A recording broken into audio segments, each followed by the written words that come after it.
If you'd told Maya Torres a month ago that she'd be bidding for a wild Mustang in the middle of a dusty Nevada auction yard, she would have laughed out loud and said you were crazy.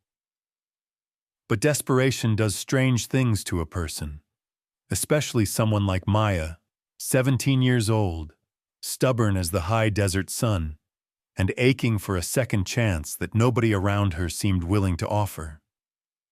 That July afternoon, the sun blazed down on the crowd gathered at the edge of Carson Valley's monthly livestock auction. The air shimmered with dust and the tang of hay and horse sweat, the sounds of snorting animals, and the rowdy jeers of men in work shirts leaning on the rails. Maya pressed her toes deeper into the cracked earth, ignoring the stares and whispers. She was the youngest person there by at least a decade and, judging by the looks, one of the poorest. She had one hand wrapped tight around the handle of her mother's old canvas purse. Inside, every cent she'd earned bussing tables all summer at Rita's diner, plus the crumpled birthday bills her grandma had sent from El Paso. Bills her mom said they should have used to pay off the power company instead. Maya tried not to think about that now. She tried not to think about her mother's tired voice the night before. Mija, this isn't a fairy tale.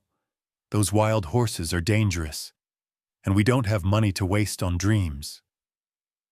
But dreams were all Maya had. Dreams and a stubborn hope that maybe, just maybe, she could make something good happen for once. Something that didn't end in someone else telling her no. Then she saw the mare. Lot 26 wasn't much to look at. Not to the trained eyes in that crowd. The Mustang's dun coat was caked with old mud and fresh scars. Her mane tangled, ribs sharp under skin that once might have been a glossy gold. Her head hung low, eyes wild and haunted, flaring each time someone shouted. The auctioneer barely glanced at her before rattling off. "Wild Mustang, 5 years, no papers, not broke. Who'll start me at 500? Silence. A heavy-set man near the front spat in the dirt. "That's a waste of feed. Thing looks half dead." A woman in a red hat called out, "Might as well ship her for dog food." Laughter rippled through the crowd. Maya felt heat rise to her cheeks, but she didn't move. She looked straight into the mare's eyes, those scared, furious eyes. In that instant, something old and angry inside Maya flared. Nobody had given her a chance either when her dad left and the school counselor started treating her like a charity case. She saw herself in the wild, battered thing trembling on the end of the rope. The auctioneer's voice was bored now. "Last call. Anybody? 500? 4? 3? Maya's heart pounded so loud she almost couldn't hear herself whisper, 300. The man holding the lead rope barked a laugh. "Kid, you got $300? Maya forced her chin up, the purse digging into her fingers. "I have it." The crowd shifted. Some faces looked amused, others annoyed. No one else raised a hand. The auctioneer shrugged. "Sold for 300 to the young lady in the blue hoodie." He didn't sound impressed.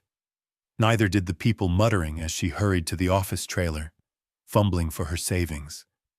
She signed the paperwork with hands that trembled, not with fear, but with something hotter. Defiance, hope. Maybe, just maybe, she'd prove them all wrong. Minutes later, Maya led the mare, her mare, across the yard. Ember, she decided on the spot, thinking of the way a dying fire sometimes flared up bright and angry right before it went out. Ember yanked on the rope, half-rearing, wild and panicked. Someone in the crowd yelled, "Don't let go, girl, or you'll end up in the ER." Maya gritted her teeth, digging in her heels. "I'm not letting go." A wave of laughter chased her to the old pickup she'd borrowed from her Uncle Tony. Loading Ember was a war. The Mustang slammed into the sides, braying and stomping, nostrils flaring as if the world itself was out to get her. Maya took a deep breath, kept her voice low, kept saying, "Easy, girl. I got you. I got you." When Ember finally jumped into the trailer with a thundering crash, Maya nearly collapsed with relief. She drove home on back roads, the truck rattling, her thoughts spinning faster than the old fan on the dash. When she pulled into their tiny rental's driveway, her mother was waiting, arms crossed, lips a thin line. Maya knew that look. It meant trouble. "Maya, what did you do?" Her mother's voice was sharp, her eyes angry and scared all at once. "We can't afford this. What were you thinking, bringing home a wild animal? We have bills, Maya. Food. You think dreams put food on the table?" Maya set her jaw, standing between the trailer and her mom. "I couldn't leave her. They would have sent her to slaughter. I had to try." Her mother shook her head, tears shining in her eyes. "Try? What if you get hurt? What then?" The tension in the yard was thick enough to taste. Regret, fear, pride, all tangled together. But Maya didn't back down. She met her mother's gaze, voice trembling but fierce. "I'm not giving up on her, Mom. No one ever gave me a second chance. She deserves one." In that moment, the world seemed to hold its breath. Maya, the wild horse, and her mother. 3 hearts pounding with uncertainty, defiance, and a desperate hope for something better. Night fell fast over the Torres home, bringing with it the distant rumble of thunder crawling across the Nevada sky. In the old wooden barn behind the house, Maya struggled to coax Ember into her new stall. The Mustang's hooves rang out against the concrete, wild eyes rolling, every muscle quivering like a live wire. Maya's hands stung. Her palms were already sliced from the rope where Ember jerked away, refusing even to sniff the hay Maya offered. "Please," Maya whispered, voice nearly lost in the gathering wind. "It's just a stall. You're safe here." Ember thrashed, nostrils flared, teeth bared at the slightest movement. When Maya tried to fill the water bucket, Ember struck out, sending icy water splashing over Maya's jeans and onto the barn floor. The bucket split down the side, water leaking out in a sad, steady trickle. From the doorway, Maya's mother watched in silence, arms still folded tight over her chest. "That horse is going to kill you, Maya. You can't handle her. Nobody can." Her words cut deeper than any wound on Maya's palms. "I can," Maya shot back, voice cracking as another flash of lightning split the dark sky outside. Ember reared again, banging her head against the old wooden beam. Maya felt panic rising. What if her mother was right? What if she'd made a terrible mistake, and the only thing she'd accomplished was bringing chaos and fear into their already fragile home? A deafening crack echoed over the house as thunder rolled directly overhead. Rain hammered the tin roof, turning the world outside into a gray blur. Ember snorted and kicked the stall door so hard the hinges squealed. Maya tried to soothe her, but every gesture seemed to make things worse. The storm outside was nothing compared to the storm in Maya's chest. Her fear, her shame, her stubborn refusal to give up, no matter how impossible things seemed. Inside, the house was tense, the air thick with the scent of wet earth and simmering resentment. Maya's mother slammed a cabinet, searching for bandages. "You're bleeding everywhere," she snapped, grabbing Maya's hands and dabbing at the cuts. "You could get an infection, or worse. If that horse gets out, if she hurts someone, we'll lose the house, Maya. Is that what you want?" Rain battered the windows. Ember screamed from the barn, a sound so raw and desperate that Maya flinched. She pulled her hands away, wrapping them in an old dish towel, and turned back toward the door. "She's scared, Mom. She just needs time. Please, just give us a chance." Her mother shook her head, her anger now mixed with fear and something softer. Grief, maybe, for all the dreams life had stolen from them. Sometimes love isn't enough, Maya. Sometimes the world just isn't fair. Lightning lit up the whole yard, and for a moment, Maya saw her mother's face. Tired, drawn, but with tears glistening in her eyes. Maya hesitated, then turned and slipped back out into the storm. The barn felt colder now, the wind howling through gaps in the walls. Maya sat on the rough floor, back against the stall, her head in her hands.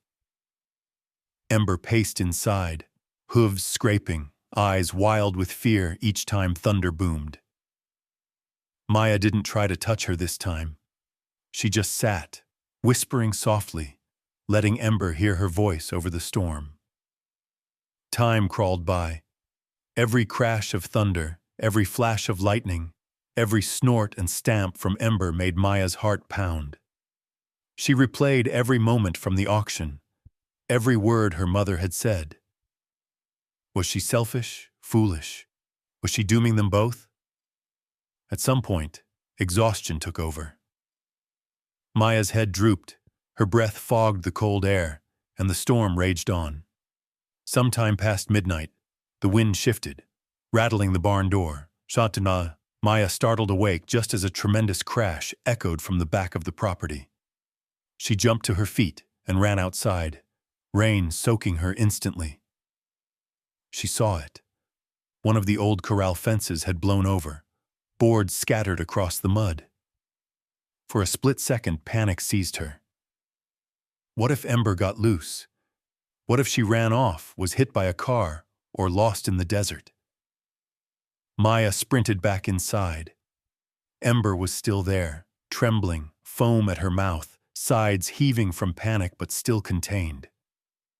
Maya's mother stood in the doorway, eyes wide, clutching her phone.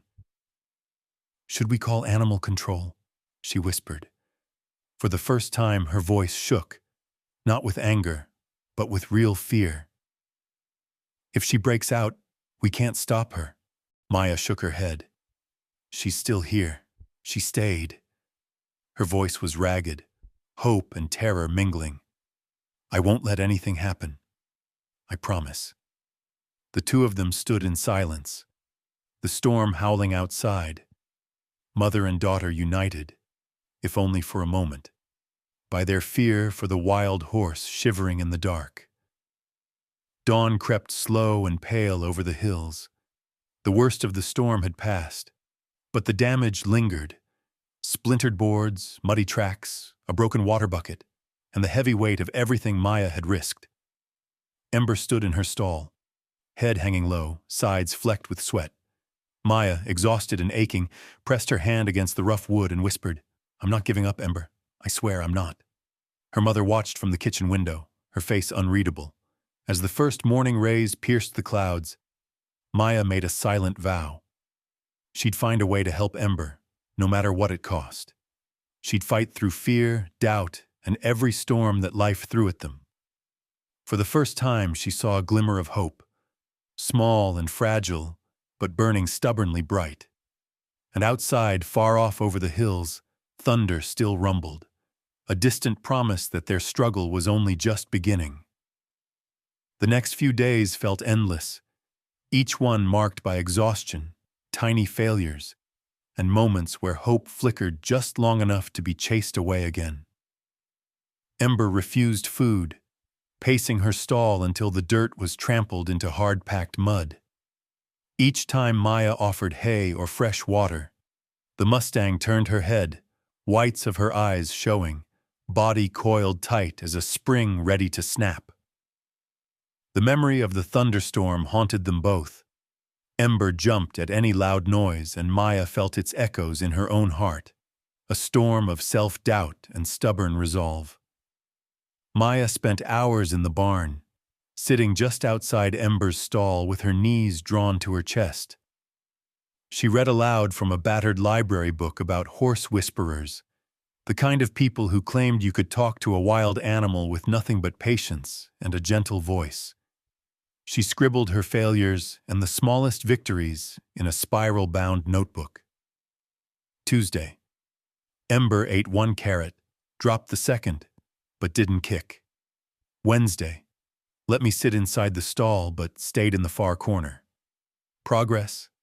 Every scratch and bruise on Maya's arms was a lesson learned the hard way. One afternoon, Ember panicked when Maya tried to refill the water trough, spinning and slamming her shoulder into the stall door. Maya dropped the bucket, water sloshing over her boots, and slid down the wall, fighting back tears. "This is never going to work," she muttered, not caring if Ember heard the fear in her voice. But the next morning, something shifted. Maya decided to try something different. She remembered a passage from her Horse Whisperer book. Start with silence. Give the animal a chance to come to you. Instead of pushing close, Maya stood by the stall with a bright orange carrot in her open palm. She didn't speak, didn't reach. She just waited, heart hammering with every second. At first, Ember watched her from the far corner, muscles tense, tail swishing anxiously. Minutes passed, long, silent, almost unbearable. Maya thought her arm might fall off from holding so still. But then, with a tentative step, Ember edged closer, her nostrils flared, testing the air. She hesitated, stamped a hoof, then stretched out her neck, quick as a whip, grabbed the carrot, and snapped it in half. Maya froze, afraid that any movement would ruin this fragile moment. Ember chewed slowly, eyes darting. Then, astonishingly, she didn't bolt away. Maya barely dared to breathe. A spark of hope ignited deep inside her. "Good girl," she whispered, her voice barely more than a sigh. "You did it." For the first time since the auction, Maya let herself believe that maybe, just maybe, she wasn't completely out of her depth. The small victory changed everything. Maya began keeping a strict routine. Every day, same time, same slow approach. She sang softly under her breath, Spanish lullabies her grandmother had hummed to her as a child. Sometimes Ember flicked an ear toward the sound, as if she remembered comfort from some distant place. Maya's hands moved slower now, careful, offering treats but never grabbing. She logged every new attempt in her journal. Thursday, stood within arm's length, no kick. Friday, let me touch her neck for 2 seconds before pulling away. Still progress. Her mother, still wary, watched from the kitchen window. Maya could feel her gaze, a mix of worry and reluctant admiration. The house felt quieter, every conversation tiptoeing around the subject of the horse, money, and Maya's relentless refusal to give up. On the 4th morning, Maya arrived at the barn with a carrot in one hand and her journal in the other.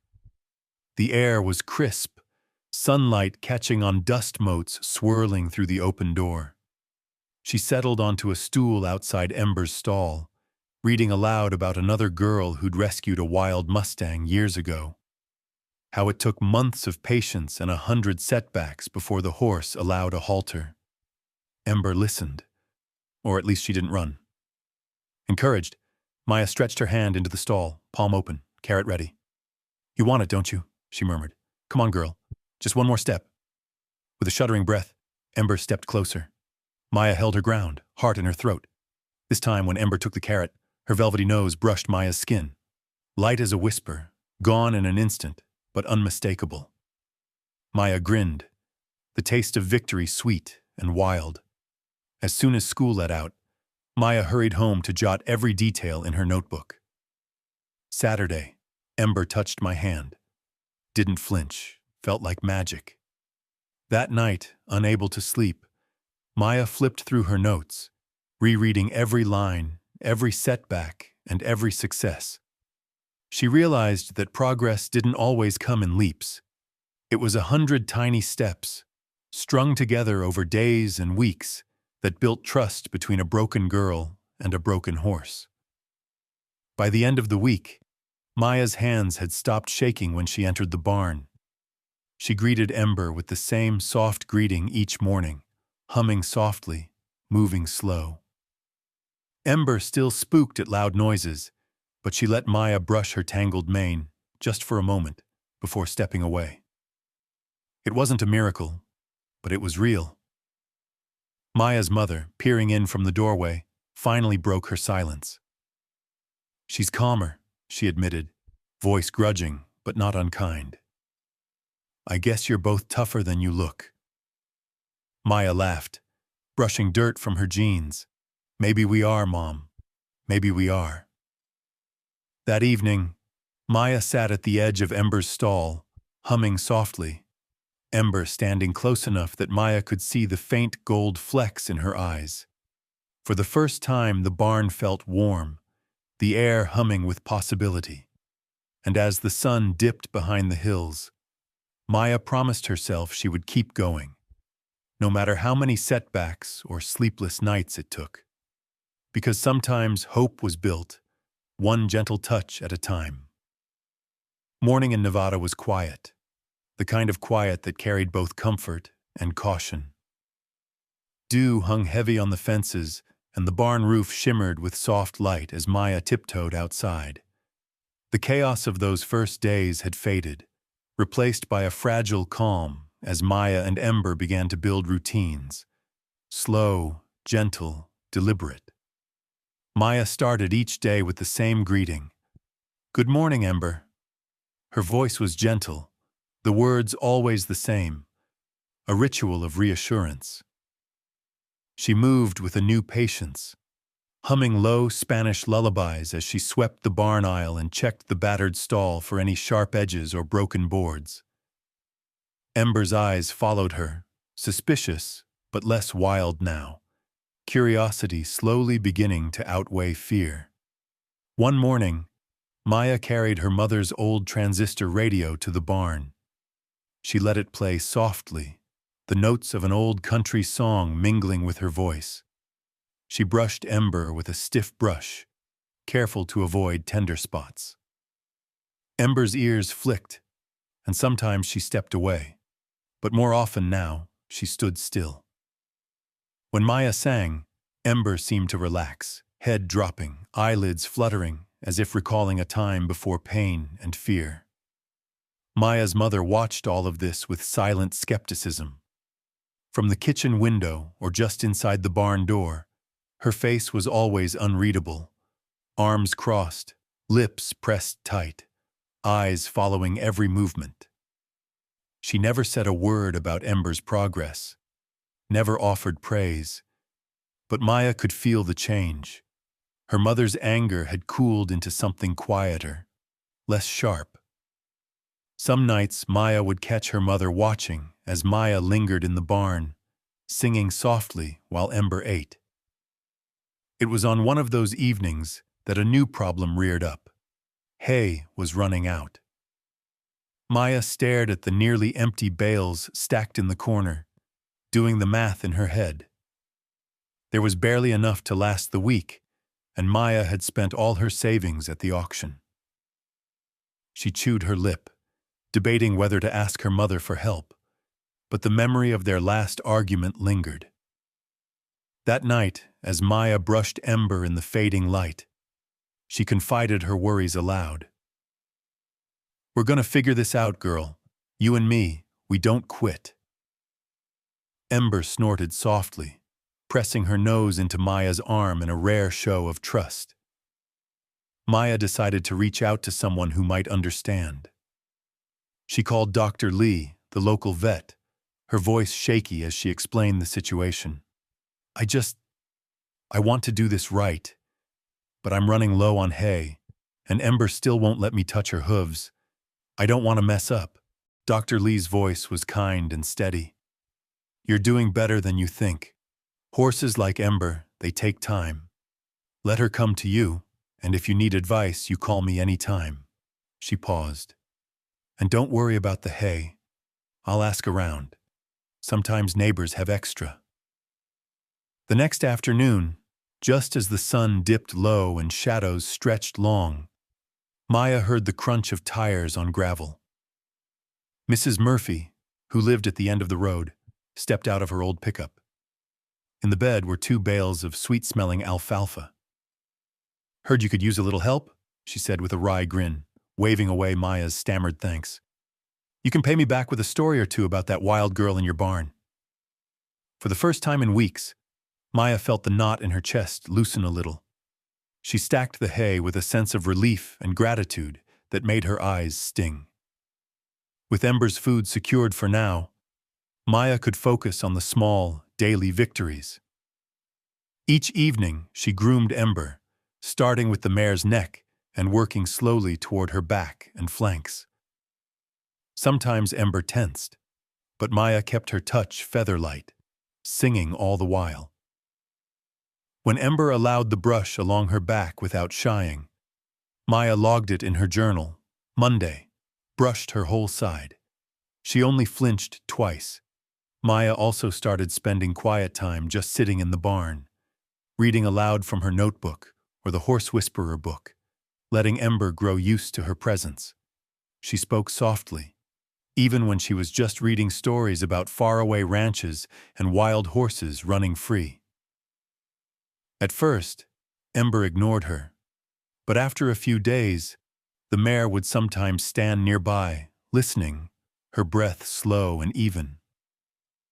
One chilly morning, as Maya sipped coffee from an old mug, she saw her mother watching from the doorway. "Want to see how she's doing?" Maya offered, heart pounding. Her mother hesitated, then stepped inside, her footsteps cautious. She watched as Maya sang and stroked Ember's neck. When Ember didn't bolt, Maya's mother's eyes widened. "She's calmer," she admitted, voice soft with reluctant wonder. "I never thought she'd come around." "It's not magic, Mom. Just time and patience," Maya replied. She just needed someone to believe in her. The small support network that began to form around them surprised Maya. Mrs. Murphy stopped by twice more with apples and old brushes, offering advice from her years with mules. Dr. Lee checked in by phone, reminding Maya that healing took time. Sometimes the neighbors dropped off their own stories about rescue dogs or old cats, as if Ember's journey had started to inspire hope in more than one home. By the end of that week, Maya and Ember's days were filled with gentle routines: feeding, brushing, sitting together, sharing moments of peace. The barn, once echoing with wild panic and fear, was now a place of quiet progress. Ember still had scars, and so did Maya, but both were healing, slowly, stubbornly, together. And as the sun set behind the hills each evening, Maya would close her journal with a small, tired smile, knowing she was no longer alone. In that quiet barn, surrounded by gentle voices and small acts of kindness, the healing had truly begun. The Nevada summer had a way of turning storms into monsters. The sky went dark in the middle of the afternoon, wind howling down from the mountains, bending the old cottonwoods nearly double. Maya felt the pressure drop as she worked in the barn, her hands busy filling Ember's water trough, her ears tuned to the rattle of the roof and the distant roll of thunder. She glanced up as Ember snorted, restless, the mare's skin twitching with nervous energy. "It's just a little rain," Maya said quietly, trying to convince herself as much as the horse.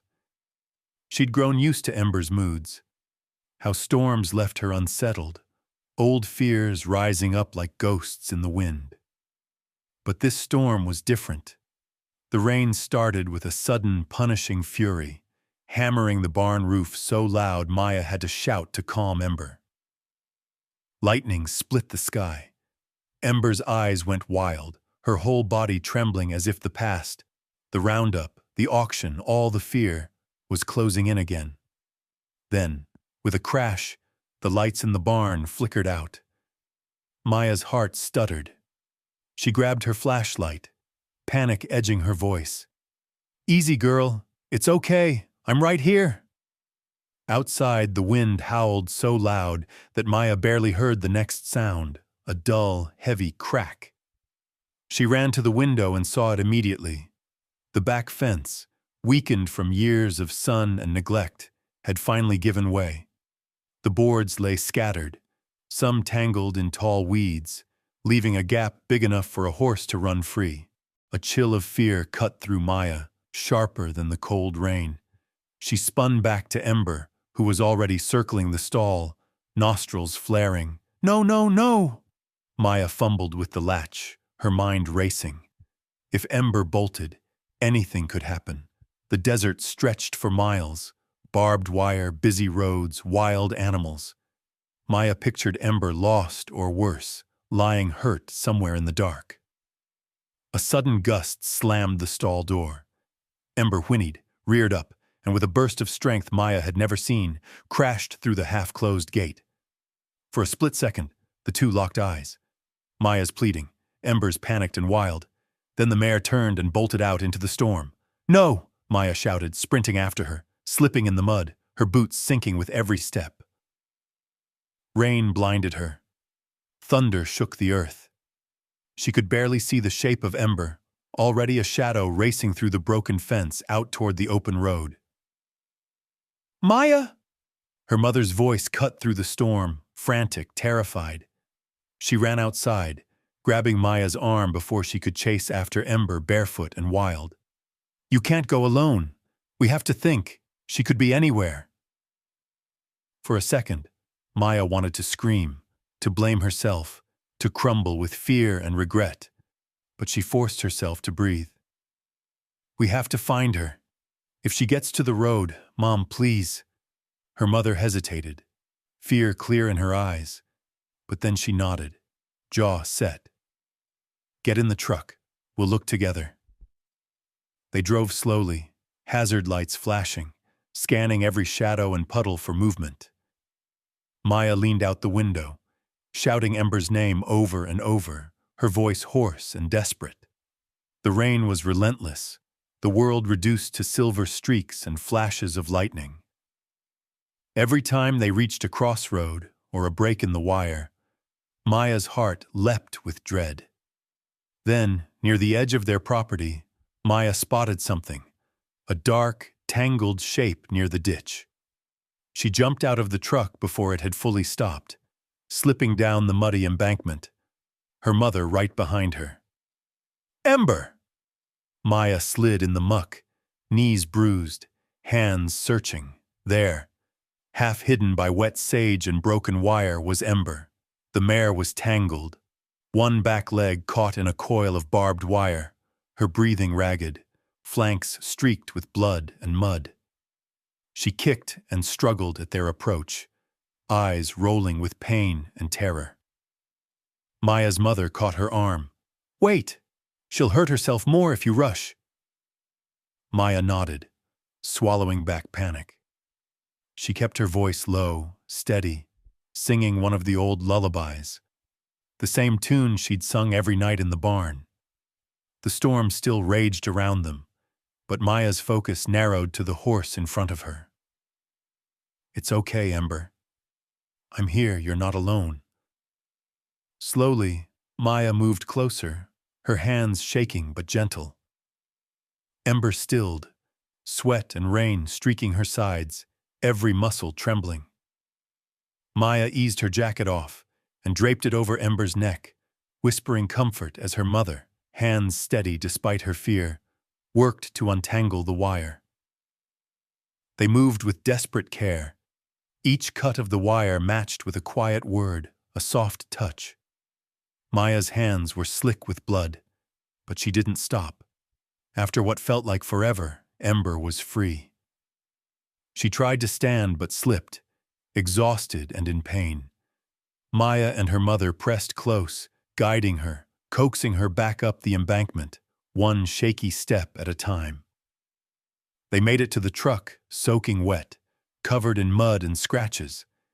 Ember limped but walked, leaning against Maya, who whispered encouragement with every step. Her mother called animal control, her voice trembling as she explained the situation. Injured Mustang, barbed wire, urgent but stable. When they finally got Ember back into the barn, Maya collapsed to the floor, crying and laughing at the same time. Ember stood in the corner, battered and shaking but alive. Maya's mother sat beside her, pulling her close. For a long moment, the only sound was the storm fading in the distance, and their tired, grateful breaths. They'd made it through the night, together. Morning broke over the Torres ranch as little more than a gray whisper, the sky bruised and streaked from the night's storm. The damage was clear everywhere Maya looked.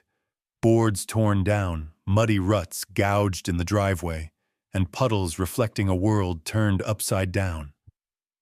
But it was Ember that drew all of Maya's attention.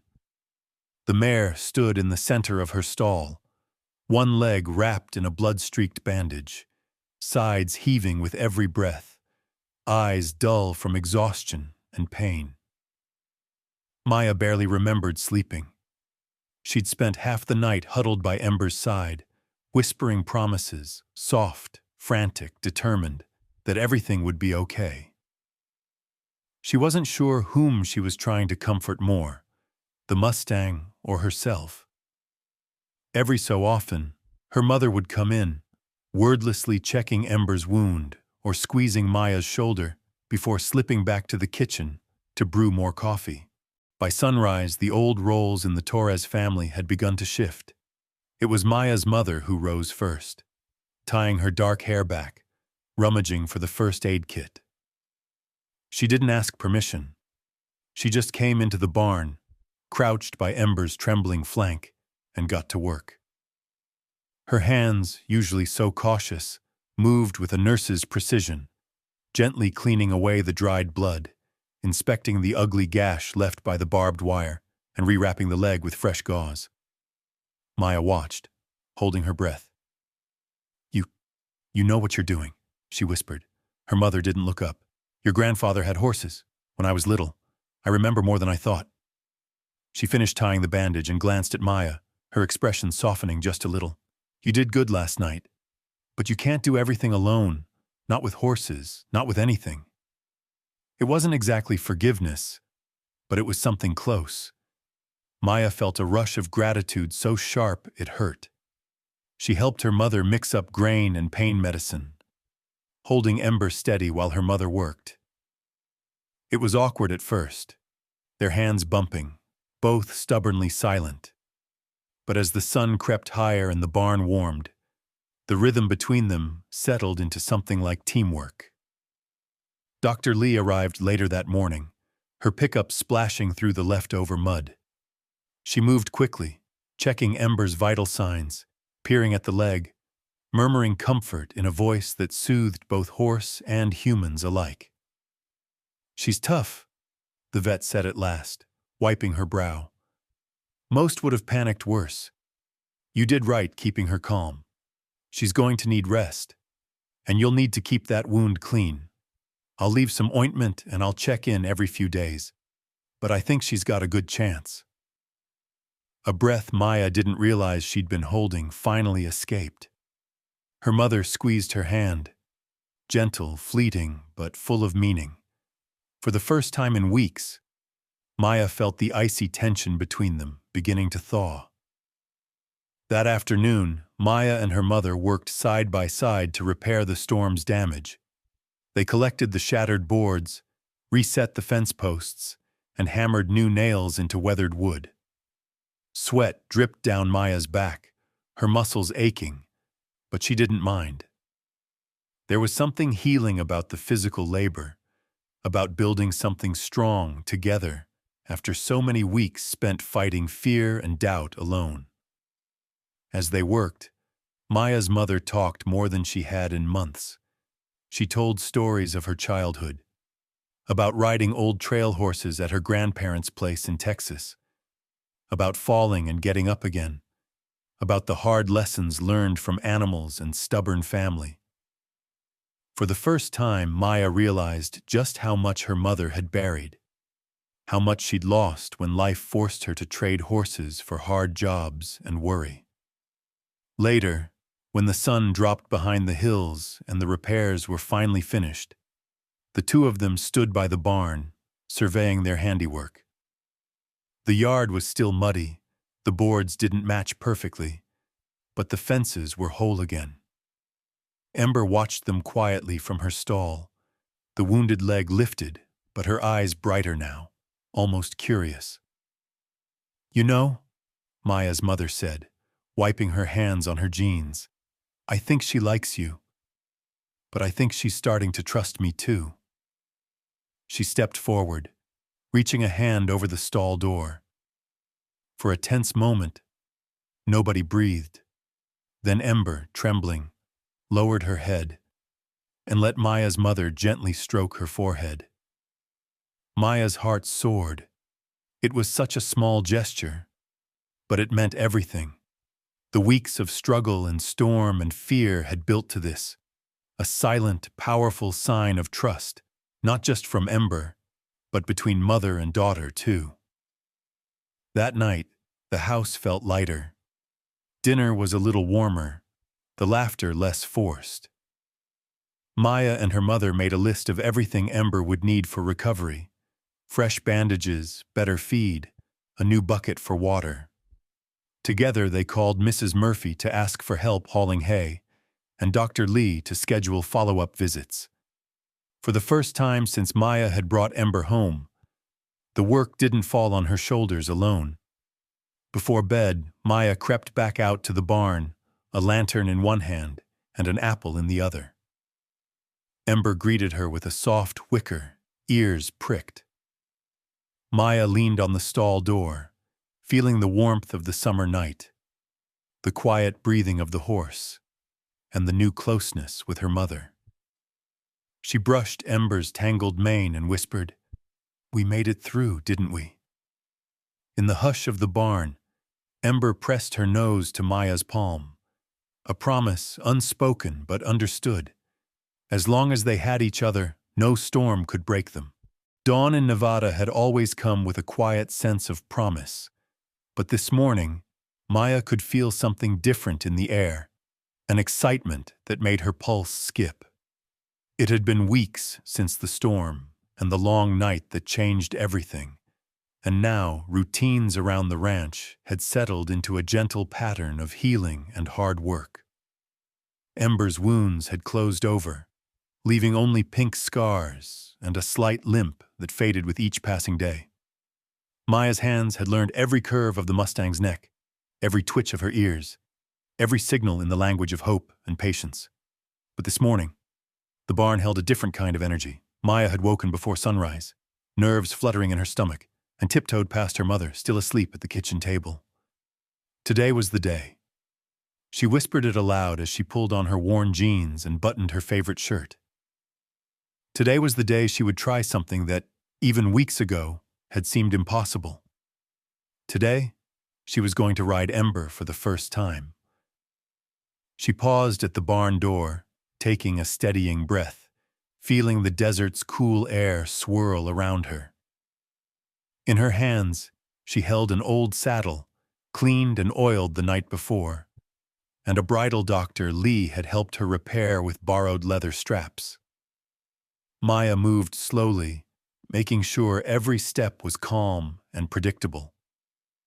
Ember, now accustomed to Maya's rituals, greeted her with a gentle nicker and stood quietly as Maya brushed her, working through the last tangles in her mane.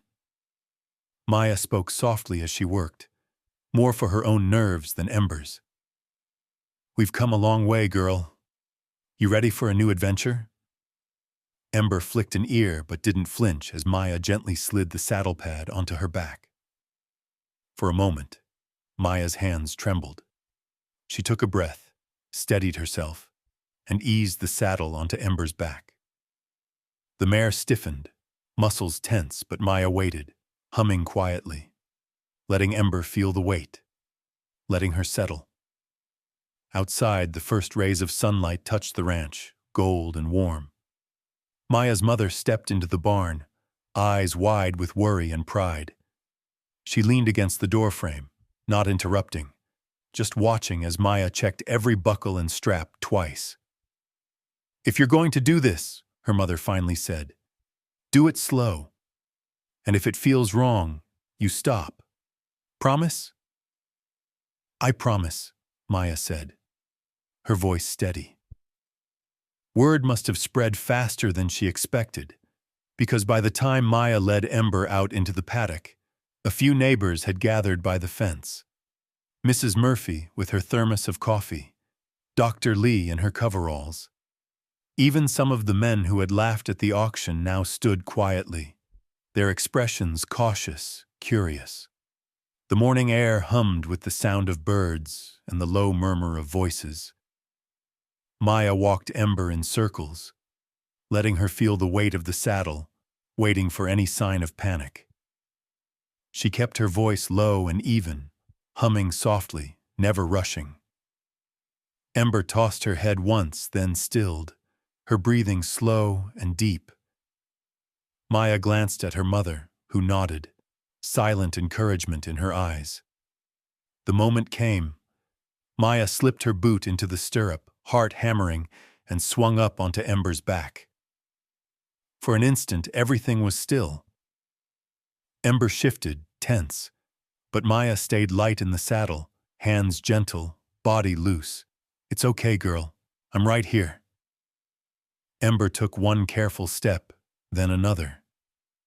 Maya let out a breath she hadn't realized she'd been holding. She was riding. She was really riding.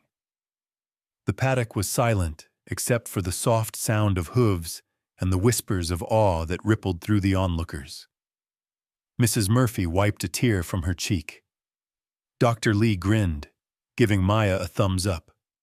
Even the old ranchers by the fence shook their heads in disbelief. Maya rode Ember slowly around the enclosure, never forcing her, always letting her decide the pace. She could feel the trust in every movement, the months of patience and stubborn hope crystallizing into this single magical moment. As the sun rose higher, Ember's steps grew more confident, her head lowering, her ears flicking back to listen to Maya's gentle words. After a few laps, Maya stopped in front of the crowd. She swung down, patting Ember's neck, tears stinging her eyes. The neighbors applauded, cheers breaking the morning silence. Someone shouted, "That's the same wild horse from the auction?" Another called, "I guess you showed us, Maya." Her mother stepped forward, wrapping Maya in a fierce hug. "I knew you could do it," she whispered. "I'm so proud of you." For the first time, Maya felt the weight of doubt lift from her shoulders. She turned to Ember, running a hand down her muzzle. "We did it, girl. Nobody believed in us, but we did it." The story didn't end there. Mrs. Murphy pulled out her phone, snapping pictures and sending them to the local paper. Dr. Lee posted a video to her clinic's page, captioned, "The Impossible Ride, Nevada's Own Miracle Mustang." By afternoon, Maya's phone buzzed with messages, friends from school, neighbors, even strangers from town, all reaching out to congratulate her, to ask for advice, to thank her for showing what was possible. As the sun set that evening, Maya sat in the barn with Ember, the events of the day still spinning in her mind. She thought about all the times she'd nearly given up, all the moments she'd been sure she'd made a mistake. But here she was, sitting beside a horse everyone had called hopeless, watching the sky turn gold with the promise of new beginnings. And as the barn grew quiet, Maya knew this was only the start. Their story was inspiring others now, proving that trust, patience, and hope could work miracles in even the wildest hearts. The Nevada evenings had grown shorter, and the air hummed with a restless energy that seemed to echo the changes happening at the Torres Ranch. Since Maya's first ride on Ember, the ranch had become a small center of attention, with neighbors stopping by to see the miracle Mustang and local teens offering to help clean stalls or mend fences. For once, the ranch felt lively, laughter echoing between the barns, and even her mother's face lighter with each passing day. But hope, Maya had learned, always came wrapped in new challenges. It was a week after her ride, on a night thick with the promise of rain, when a frantic knock sounded on the front door. Maya's mother answered it to find their neighbor, Mr. Hollis, panting and drenched. "I need help. There's a foal just off the road, near the old cattle crossing. Looks abandoned. I can't get it in my trailer alone." Maya's heart leaped into her throat. She didn't hesitate. "Let's go," she said, grabbing her coat and boots. Her mother followed, flashlight in hand, worry and resolve etched on her face. The three hurried out into the darkness, rain beginning to fall, thunder rumbling in the distance. They reached the roadside ditch just as another flash of lightning revealed a small, shaking form, a newborn foal, all legs and panic, tangled in a patch of wild sage. The little creature was a mess of mud and fear, nostrils flaring, eyes wide. Maya dropped to her knees, keeping her movements slow and her voice soft. "Easy, little one. We're here to help." Her mother and Mr. Hollis blocked the foal's escape, working as a team as Maya gently untangled the wiry sage from its legs. The foal stumbled and tried to bolt, but Maya cradled its head, letting her own calm seep into her hands. "Shh. It's okay. You're safe." Finally, with a great trembling sigh, the foal collapsed against her side, exhausted. They bundled the foal into Mr. Hollis's trailer and drove back to the ranch. All the while, Maya's mind raced. What would Ember do with a baby in the barn? Would the Mustang's hard-won peace shatter? Or would something softer rise to the surface? Back in the barn, the storm rattled the roof, and the foal's tiny whinnies echoed through the stalls. Maya and her mother worked quickly, drying the foal with towels, mixing up a bottle of milk replacer with shaking hands. Ember watched from her stall, ears pricked, eyes wary. As Maya settled the foal into the empty pen beside Ember, something astonishing happened. Ember stepped forward, lowering her head over the gate. The foal reached up, nuzzling Ember's muzzle, and for a moment, Maya saw a transformation. Ember, once so wild and broken, stood gentle and still, breathing warmth and reassurance into the trembling newborn. Maya's mother exhaled slowly, relief and wonder mixing in her eyes. "She remembers," she whispered, voice choked. "Even after everything, she remembers how to care." Over the next days, the ranch's routines changed again. Maya's world became a whirl of bottle feedings, late-night checks, and tending to both Ember and the foal. She kept her journal close, recording every milestone.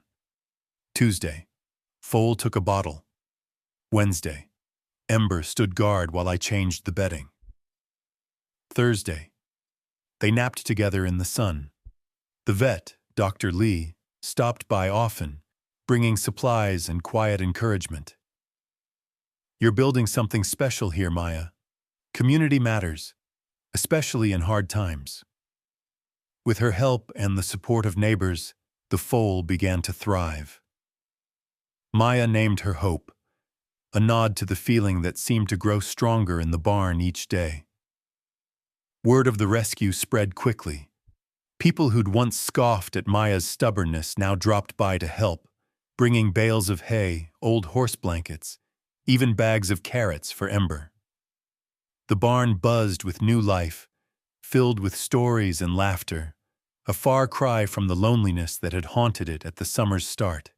What surprised Maya most was Ember's transformation.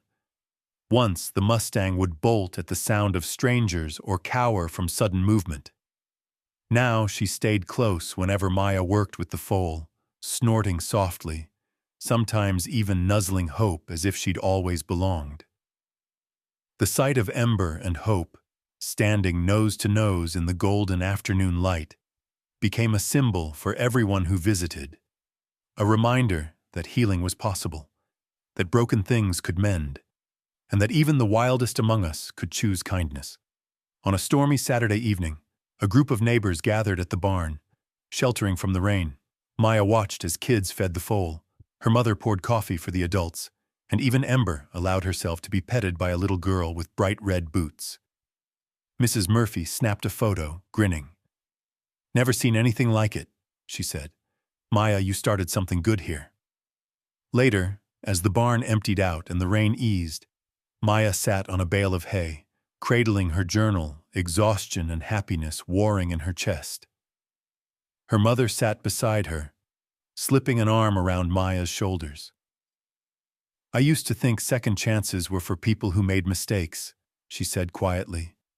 "But now I see, they're for anyone willing to try again. You gave Ember that chance, and now look what she's done for hope, and for all of us." Maya blinked back tears, the weight of the months lifting as she looked out over the barn. In Ember's quiet strength and the foal's growing confidence, she saw the future, one built on patience, trust, and a refusal to let go of hope, no matter how wild or wounded it might seem.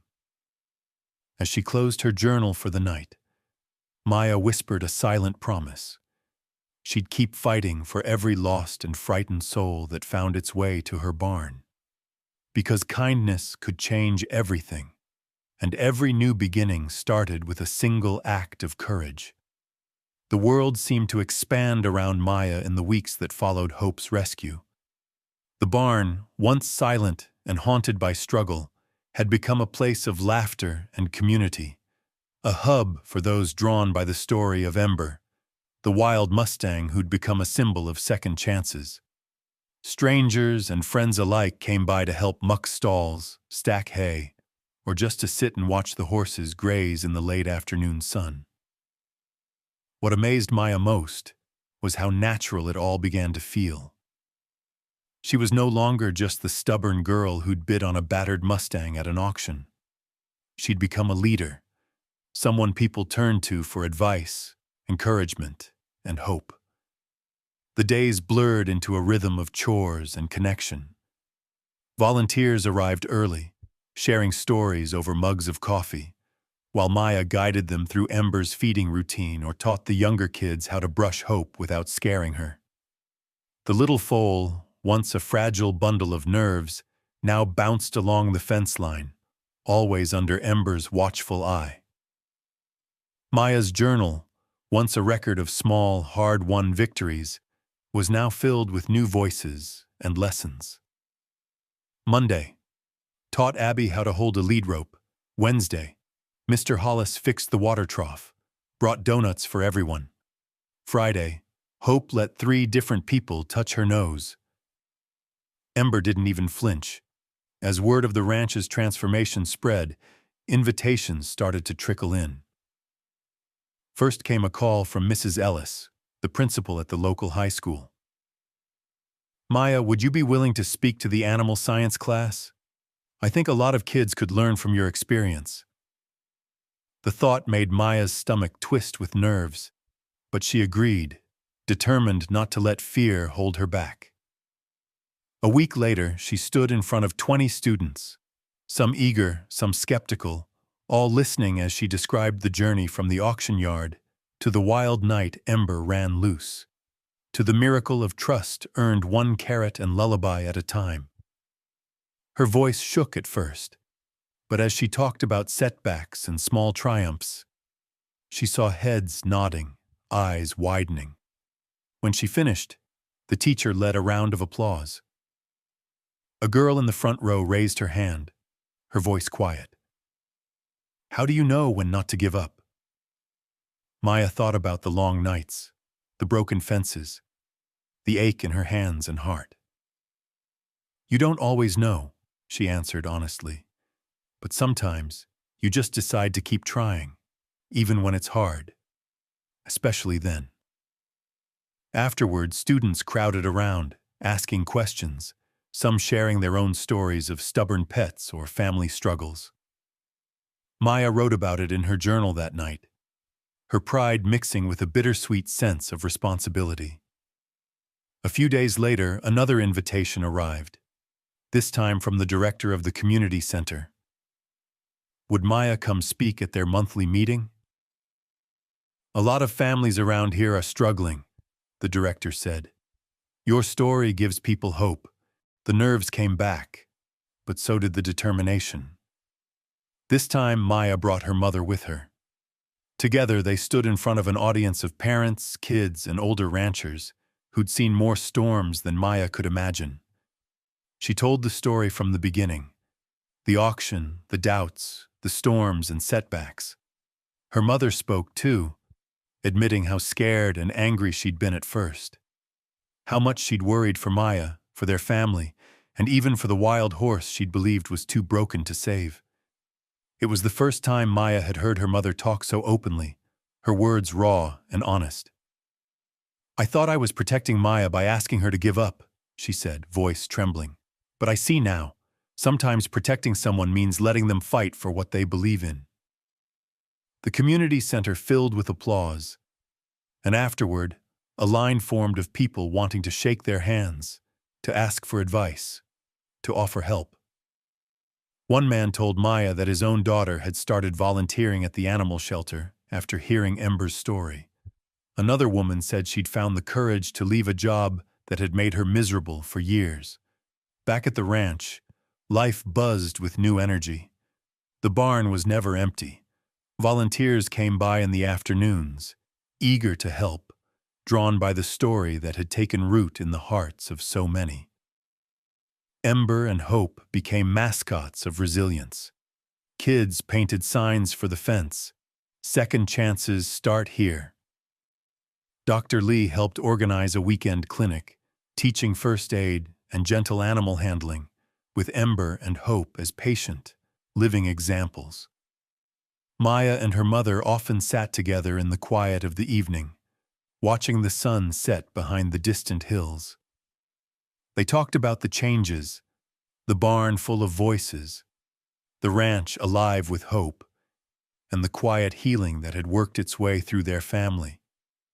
Sometimes they spoke about the hard times, about fear and mistakes and forgiveness. More often, they just sat in comfortable silence, feeling the peace that comes from battles fought and won together.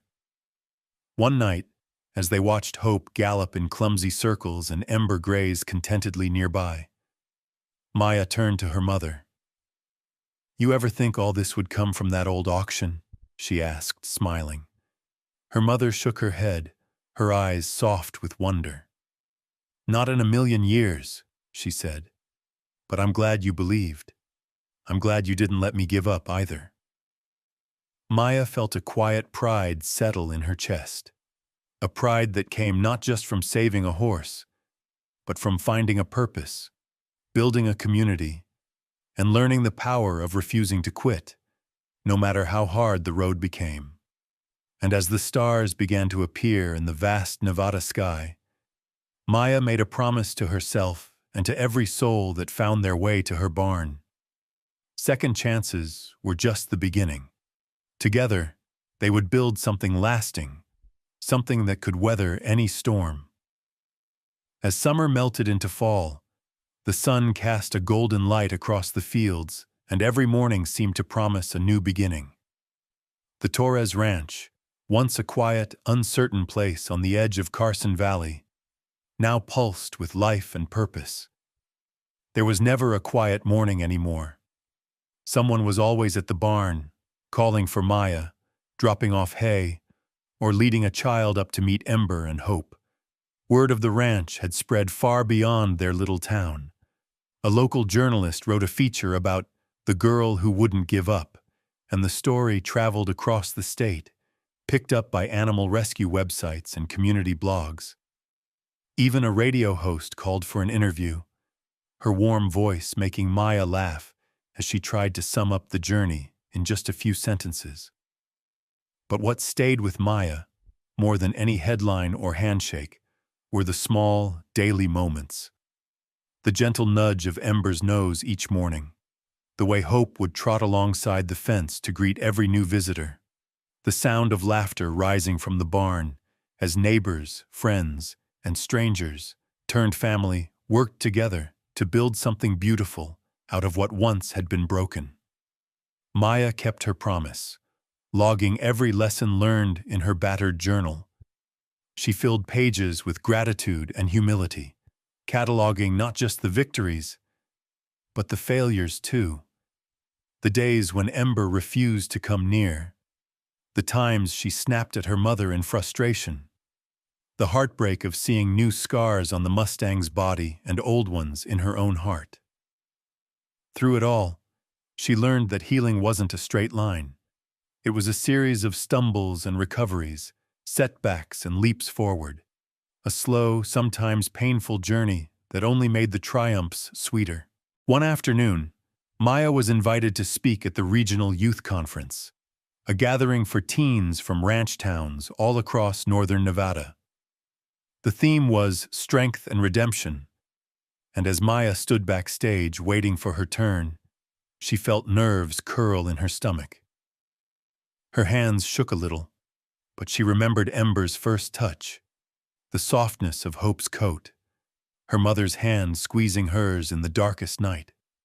That memory was all the courage she needed. On stage, she didn't give a speech so much as she told her story, how a wild horse taught her to keep trying even when everything seemed impossible, how patience and stubborn hope could change more than just one life. "You don't have to be perfect to help someone," Maya said, voice clear and steady. "You just have to refuse to give up on them, or on yourself. Real strength is in gentleness, in showing up, even on the hard days. That's how you build trust. That's how you build a future." When she finished, the applause was thunderous. Later, a dozen kids crowded around her, asking questions, sharing stories of their own challenges, sick animals, broken friendships, fears about the future. Maya listened, nodded, offered encouragement, and realized that this too was a kind of healing, a ripple of hope reaching farther than she'd ever dreamed. Back at the ranch, Maya and her mother watched as the barn continued to fill with life. Volunteers organized a fundraiser, painting signs and hanging string lights for an evening event. Local musicians played in the barnyard. Kids raced up and down the fence lines, and parents shared coffee under the stars. Even Ember, once the wildest thing on four legs, allowed a group of children to braid flowers into her mane.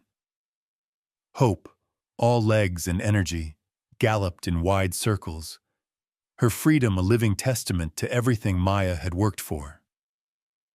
That night, when the guests had all gone home and the barn was quiet once more, Maya sat on a hay bale, watching the moonlight spill across the stalls. Her mother joined her, settling beside her in the silence. "You changed everything, Maya," her mother said softly. "Not just for Ember, not just for Hope, for me, for this whole town." Maya shook her head, a smile tugging at her lips. "I think Ember did most of the changing. She showed us all what's possible when you give someone a real second chance." Her mother squeezed her hand. "Maybe. But it takes someone brave enough to give that chance in the first place." They sat together for a long time, letting the quiet settle around them. Somewhere out in the darkness, a coyote called, and Ember lifted her head, ears flicking toward the sound, then settled again, content and unafraid. Maya opened her journal to the last page, the ink smudged, but the words clear. She wrote, "No person or animal is ever too broken for a second chance. Healing takes patience, love, and a refusal to give up, especially when it's hard. Real strength is in gentleness, and redemption starts with one small act of compassion." She paused, then added a final thought, one she hoped everyone who heard her story would remember. If you believe in hope, second chances, and the healing power of kindness, go out and make your own story. Don't give up. Not on yourself, not on anyone. Sometimes, All it takes is a little courage to change the world. As she closed the journal, Maya felt a peace settle over her, a quiet assurance that whatever came next, she was ready. The ranch, the horses, the people she'd helped and who had helped her, all of it was proof that new beginnings were always possible, that hope could grow even in the harshest ground. So if you ever find yourself standing at the edge of a challenge, battered by doubts or storms, remember Maya, Ember, and hope. Remember that the smallest act of kindness can spark a miracle, and that the bravest thing you can do is to never, ever give up.